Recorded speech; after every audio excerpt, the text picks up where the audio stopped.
आज डॉक्टर मोहन यादव जी मुख्यमंत्री जी की अध्यक्षता में कैबिनेट की बैठक संपन्न हुई है। उसमें इंडस्ट्री और इरिगेशन के क्षेत्र में बड़ी योजनाओं की स्वीकृति हुई है। भारत सरकार ने एक बड़ी सौगात दी है मध्य प्रदेश को और हमारे मालवा निमाड़ के इलाके को। इंदौर, उज्जैन से धार, खरगोन इस पूरी पट्टी को ले जाके और मनमाड़ जो रेलवे स्टेशन है जो मुंबई से कनेक्ट करता है और इधर ग्वालियर से कनेक्ट करता है, उस रेलवे लाइन के लिए 18,000 करोड़ रुपए स्वीकृत हुए हैं। कल रेल मंत्री जी ने इसकी घोषणा की है और इससे न सिर्फ वो इंडस्ट्रियल कॉरिडोर विकसित होगा, उस पूरे इलाके के सामाजिक और आर्थिक तरक्की के दिशा में मील का पत्थर साबित होगा। इसलिए मुख्यमंत्री जी ने आज इंदौर में भी पत्रकार वार्ता की है और प्रधानमंत्री जी और रेल मंत्री जी का धन्यवाद उन्होंने दिया है। ये योजना 2028-29 तक पूरी होगी। इसके साथ ही लोकमाता अहिल्याबाई होलकर जी की 300वीं जयंती समारोह समिति का गठन किया गया है, जो विभिन्न कार्यक्रमों के आयोजन वर्ष भर हो गए। हम सब जानते हैं कि अहिल्याबाई ये बहुत ही धार्मिक और एक ऐसी रूलर रही हैं जिनके प्रति लोगों की आस्था, उनके विकासशील सोच और धार्मिक आस्था खास तौर से जो उनके अंदर थी, उसके कारण लोगों के मन में एक विशेष सम्मान लोगों के मन में है। इसलिए ये जयंती समारोह समिति का गठन हुआ है। वृंदावन ग्राम योजना हर विकासखंड में, हमारे मध्य प्रदेश में 313 विकासखंड हैं, हर विकासखंड के एक गांव को चयन किया जाएगा और वृंदावन ग्राम का नाम दिया जाएगा। इस ग्राम में दूध उत्पादन को बढ़ावा देकर किसानों की आय को दोगुनी करने का लक्ष्य रहेगा। उद्यानिकी और औषधि पौधों की खेती को बढ़ाने के लिए वहां पर एक आदर्श कार्य शुरू किया जाएगा।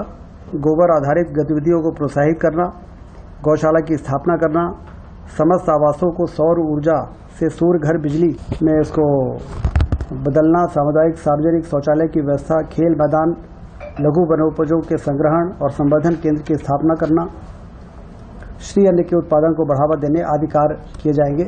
जिससे जो भी ऐसे कार्य हैं जिसको हम नवाचार मानते हैं, वो सारे कार्य जब एक गांव में विकसित होकर तैयार होगा तो फिर उस तरीके से अन्य गांवों के विकास के लिए उस दिशा में आगे बढ़ने का एक उदाहरण के रूप में ये वृंदावन ग्राम स्थापित किए जा रहे हैं।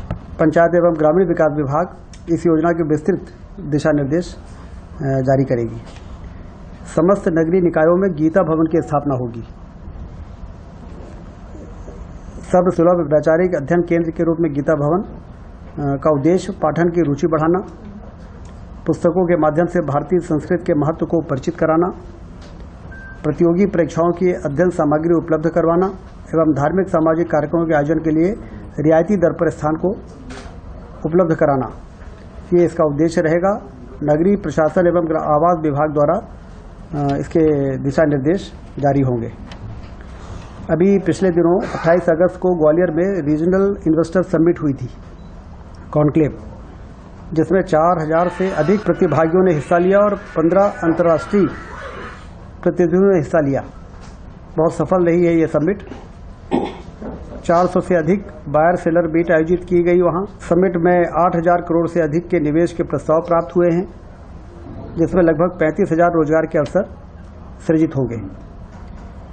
सागर एवं रीवा में भी रीजनल इन्वेस्टर समिट शीघ्र ही आयोजित की जाएगी आने वाले महीनों में। सिंचाई के क्षेत्र में जिस तरह से मध्य प्रदेश में काम हुआ है, जो लक्ष्य है 1 करोड़ हेक्टेयर क्षेत्र में सिंचाई के रकबे को बढ़ाना, उस दिशा में आज एक महत्वपूर्ण निर्णय हुआ है।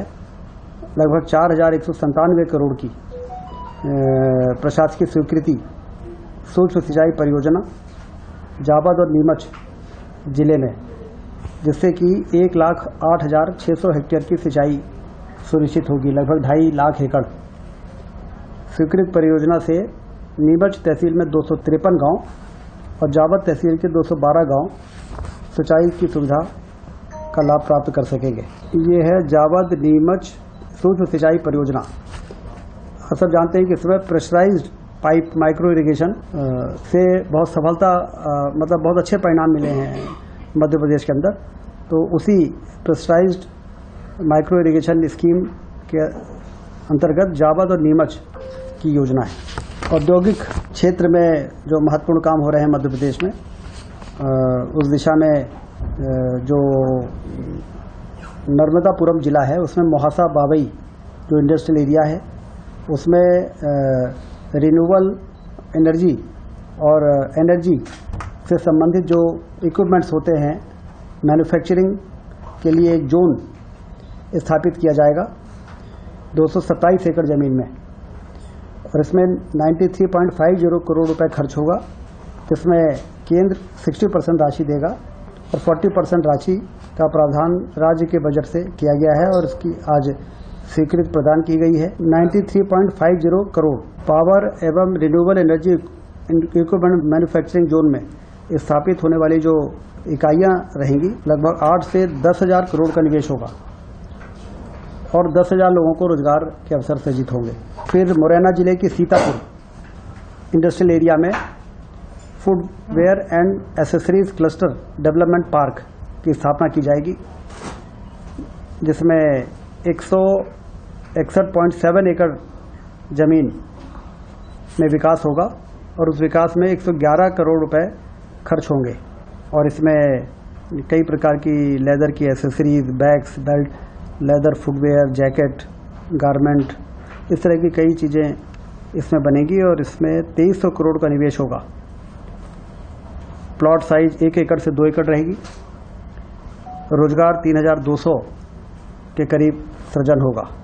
जो भारत सरकार ने सौगात दी है रेलवे लाइन की और हमारे भारतीय संस्कृति के संरक्षण और संवर्धन की दिशा में गीता भवन की स्थापना और ये जो हमारा वृंदावन ग्राम है उसकी स्थापना, जिसमें कई प्रकार की योजनाओं को मिलाकर और एक गांव को ऐसा बनाना, हर गांव में यदि सभी योजनाओं का समावेश करके और किसी एक गांव को आदर्श गांव बनाना जरूरी है, तो इन वृंदावन गांव से हम सीख सकते हैं।